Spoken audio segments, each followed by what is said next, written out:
Friends, welcome to my channel awesome foods. ఈరోజు మనం sweet corn pulao ఏ విధంగా చేసుకోవాలో ఈ వీడియోలో నేను చూపిస్తున్నట్టు చేయండి.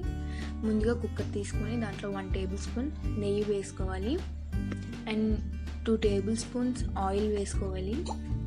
అది బాగా హీట్ అయిన తర్వాత బిర్యానీ ఆకు 1, బిర్యానీ దినుసులు వేసుకోవాలి. బాగా ఫ్రై చేశాక ఆరోమా వచ్చినంత వరకు మనం ఇలా ఫ్రై చేసుకోవాలి. తర్వాత 1 కప్ ఆనియన్స్, సన్నగా తరిగి పెట్టుకున్న ఆనియన్స్ వేసుకోవాలి.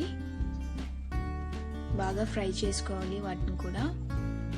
అలా ఫ్రై చేస్తే మనకి ఇంకా టేస్ట్ అనేది చాలా బాగా వస్తుంది. అలా ఫ్రై చేసుకున్నాక బాగా ఫ్రై చేసుకోవాలి. బాగా ఫ్రై 1/2 కప్ క్యారెట్ వేసుకోవాలి. 1/2 కప్ క్యారెట్ వేసుకున్న తర్వాత దాన్ని బాగా ఫ్రై చేసుకోవాలి. ఫ్రై చేసుకుంటాం కదా, ఫ్రై చేసుకున్న తర్వాత 2-3 చిల్లీస్ వేసుకోవాలి. బాగా ఫ్రై చేసుకోవాలి. 2-3 చిల్లీస్ వేసుకొని బాగా ఫ్రై చేసుకోవాలి.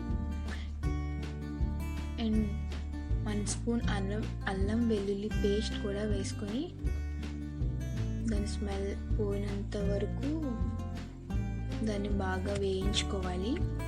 వేయించుకున్నాక 1 కప్ కార్న్ వేసుకోవాలి. 1 కప్ స్వీట్ కార్న్ వేసుకుని బాగా ఫ్రై చేసుకోవాలి. ఒకవేళ మీకు ఆయిల్ సరిపడినట్టయితే 1 టేబుల్ స్పూన్ యాడ్ చేసుకోవచ్చు. మసాలా పౌడర్ అండ్ సాల్ట్ వేసుకొని బాగా ఫ్రై చేసుకోవాలి. బాగా వేగుతుంది. చెప్పాను కదా ఫ్రెండ్స్, ఇక్కడ ఆయిల్ సరిపోకపోతే 1 టేబుల్ స్పూన్ ఆయిల్ కూడా మనం యాడ్ చేసుకోవచ్చు. బాగా ఫ్రై చేయాలి. బాగా వేయించినట్టయితే మనకి పులావ్ అనేది టేస్ట్ అనేది చాలా బాగా వస్తుంది. అలా ఫ్రై చేస్తూ ఉండాలి.